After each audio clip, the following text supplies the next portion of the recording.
PM Narendra Modi तीसरी बार शपथ लेने के बाद अपने तीसरे कार्यकाल की पहली विदेश यात्रा पर हैं और इस बार पीएम ने अपनी पहली विदेश यात्रा के लिए इटली को चुना है, जो कि एक पश्चिमी देश है। आखिर क्यों?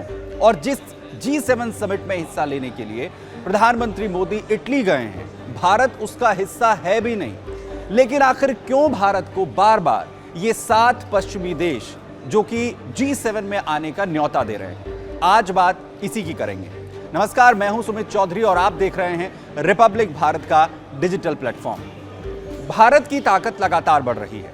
इकोनॉमी के लिहाज से दुनिया के तमाम देश मानते हैं कि आने वाले दशक भारत के हैं। जहां एक तरफ तमाम विकसित देशों में इकोनॉमी का ग्रोथ का जो स्कोप है वो लगभग खत्म हो चुका है, वहीं भारत लगातार इकोनॉमी ग्रोथ में रफ्तार भर रहा है। और यही वजह है कि तमाम पश्चिमी देश भारत के साथ अपनी नजदीकियां बनाए रखना चाहते हैं। बात 1973 की है। मिडिल ईस्ट में इजराइल और अरब देशों के बीच जंग छिड़ी हुई थी। अमेरिका ने इजराइल की मदद के लिए 18,000 करोड़ की मदद भेजने का ऐलान कर दिया।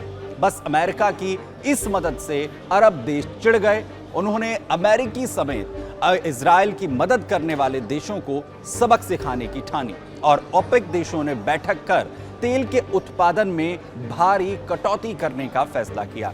नतीजा यह हुआ कि 1974 आते आते तेल की किल्लत हो गई और तेल के दाम 300% तक बढ़ गए। इसका सीधा असर अमेरिका समेत उसके अमीर साथी देशों पर पड़ा, जहां पर इकोनॉमिक क्राइसिस आ गया और इन देशों में महंगाई आसमान छूने लगी। महंगाई से परेशान इन 6 देशों ने अपने हितों को साधने के लिए एक साथ आने का फैसला किया, जिसे ग्रुप ऑफ 6 यानी कि G6 कहा गया, जिसमें America, Germany, Japan, Italy, Britain और फ्रांस शामिल हुए। 1976 में कनाडा के शामिल होने के साथ बना G7। हालांकि G7 ने अपने मुद्दे साधने के लिए ग्रुप तो बना लिया, लेकिन पूरी दुनिया इससे काफी देश लगातार इस पर सवाल उठाते रहे हैं, जिसमें G7 पर सबसे कॉमन आरोप उसका सिर्फ सदस्य देशों को प्रमोट करने का उस पर लगता है। G7 गरीब देशों की मदद तो करता है, लेकिन जब बात टेक्नोलॉजी की आती है तो ये देश गरीब देशों के साथ अपनी तकनीक को साझा करने से इनकार करते हैं। ये भी आरोप इस पर लगते रहे हैं। इन देशों ने कोविड के दौरान भी वैक्सीन की टेक्नोलॉजी गरीब देशों के साथ साझा करने से इनकार कर दिया था। G7 देशों से बाकी देशों की नाराजगी इनके फैसलों को लेकर भी रहती है कि बड़े फैसले लेने से पहले ये देश बाकी देशों को भरोसे में नहीं लेते। जैसे ही रूस यूक्रेन युद्ध में रूस पर पाबंदी लगाने के दौरान बाकी देशों को भरोसे में नहीं लिया गया। अब बात आखिर दुनिया के ये देश भारत को बार बार न्योता आखिर क्यों दे रहे हैं? दरअसल G7 के इतिहास की बात करें तो अभी तक G7 की समिट में भारत को 11 बार न्योता दिया जा चुका है और पिछले 10 साल में भारत की ताकत जिस तरीके से बढ़ी है, उसके बाद पिछले 5 साल से तो लगातार भारत को G7 में न्योता दिया जा रहा है, जिससे कई बार तो ये भारत G7 का परमानेंट मेंबर लगने लगता है। वही UNSC पिछले कुछ वक्त में जिस तरीके से लगातार कमजोर हुआ है और अपना प्रभाव खो रहा है, उसके बाद इन अमीर देशों के पास G7 को मजबूत करने के अलावा कोई और विकल्प भी नहीं है जिसमें भारत G7 देशों की सबसे ज्यादा मदद कर सकता है। दरअसल साल 1980 में G7 देशों की जीडीपी दुनिया की जीडीपी की 60% हुआ करती थी, लेकिन अब यह घटकर 40% पर पहुंच गई है। और मसला सिर्फ इतना नहीं है, इसके आगे जाकर इसके और भी कम होने के आसार हैं। जहां एक तरफ इन अमीर देशों की इकोनॉमी में रफ्तार और विकास की संभावनाएं लगभग ना के बराबर हैं, वहीं भारत लगातार तेजी के साथ विकास की रफ्तार भर रहा है।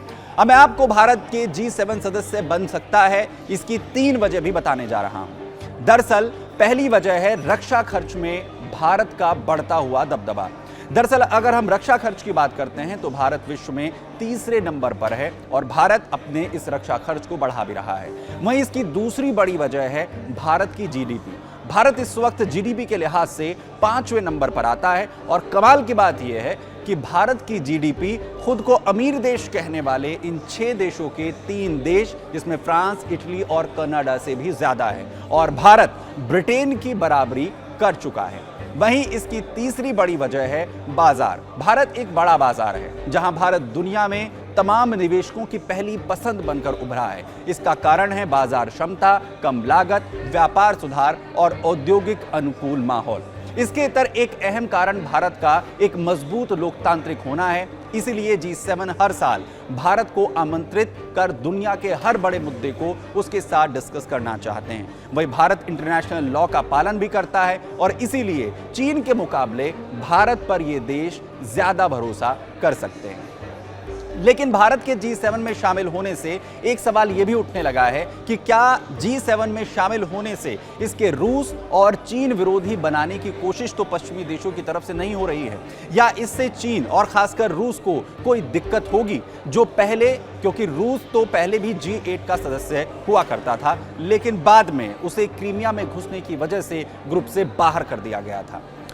जहां तक सवाल चीन और खासकर रूस का है, तो इनके भारत के G7 में नाराजगी का सवाल उठना थोड़ा मुश्किल है, क्योंकि भारत की विदेश नीति पूरी तरह से क्लियर है। यानी भारत हमेशा से मल्टी अलाइनमेंट का समर्थन रहा है, यानी कि भारत ने कभी किसी एक ग्रुप का समर्थन नहीं किया है, वो हमेशा मल्टी अलाइनमेंट पर बोलता रहा है। अब सवाल ये कि G7 तो अपने भले के लिए भारत को बार बार न्योता दे रहे हैं, लेकिन सदस्य ना होने पर भी भारत का इस सम्मेलन में शामिल होने का कोई फायदा है भी या फिर नहीं।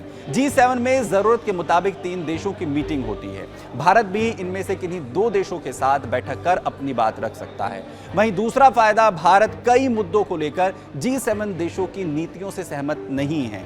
वहीं जैसे कि क्लाइमेट चेंज हो, बिजनेस ट्रेंड हो, ऐसे में इस सम्मेलन के जरिए भारत विकासशील देशों का नजरिया अब अमीर देशों के सामने रख सकता है, जिससे वो विकासशील देशों के लीडर के तौर पर और भी उभर सकता है।